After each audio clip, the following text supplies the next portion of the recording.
ഇപ്പോഴും ഞങ്ങൾക്ക് ആ ഒരു വഴി പോകുമ്പോഴൊക്കെ ഞങ്ങളെ ഞങ്ങൾ ഒത്തിരി വിഷമിപ്പിക്കുന്ന, അല്ലെങ്കിൽ ഞങ്ങൾക്ക് കുറേ നല്ല ഓർമ്മകളുള്ള സ്ഥലമാണ്. ആ ഓർമ്മകളൊന്നും ഇനി ഞങ്ങൾക്ക് ഒരിക്കലും അവിടെ നിന്ന് തിരിച്ച് കിട്ടില്ലല്ലോ. ഞങ്ങളുടെ അർദ്ധയിൽ നിന്നുള്ള ക്ലോത്തിങ് ബ്രാൻഡ് ഇപ്പോൾ ഇത്രയും സക്സസ്ഫുള്ളായിട്ട് പോകാനുള്ളൊരു കാരണം ഞങ്ങൾക്ക് അന്നുണ്ടായ ആ ലോസ്, അല്ലെങ്കിൽ അതിൽ നിന്ന് പഠിച്ച കുറേ കാര്യങ്ങൾ തന്നെയാണ്. ഹസ്ബൻഡ് എന്നോട് പറഞ്ഞൊരു കാര്യമാണ്, ഒരു ബിസിനസ് ചെയ്ത് കുറേ പൈസയൊക്കെ പോയില്ലേ, ഇനി നമുക്കൊരു ജോലിക്കൊക്കെ പോയി സമാധാനമായിട്ട് ജീവിക്കാം.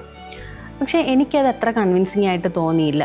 എന്നോടൊരു വെൽവിഷർ പറഞ്ഞൊരു കാര്യമാണ്, ഒരു ബിസിനസ്സിൽ നമുക്ക് ലോസസ് സംഭവിച്ചു, അതിൽ നമുക്കത് നിർത്തേണ്ടി വന്ന ഒരു അവസ്ഥ ഉണ്ടായെങ്കിൽ പോലും നമ്മളൊരു ജോലിക്ക് പോയി കഴിഞ്ഞാൽ നമുക്കതിലൊരു സാറ്റിസ്ഫാക്ഷനോ ഒരു സമാധാനവും കിട്ടാൻ പോകുന്നില്ല.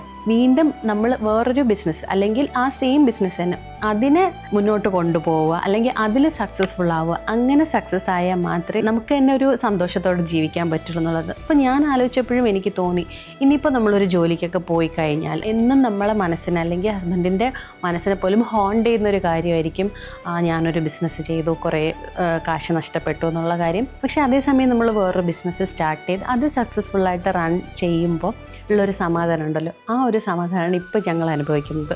കാരണം ഇപ്പം ഞങ്ങൾ സത്യം പറഞ്ഞാൽ ഞങ്ങളുടെ ആദ്യത്തെ ലോസ് ഒരുവിധം ഒക്കെ മറന്നു എന്ന് വേണമെങ്കിൽ പറയാം.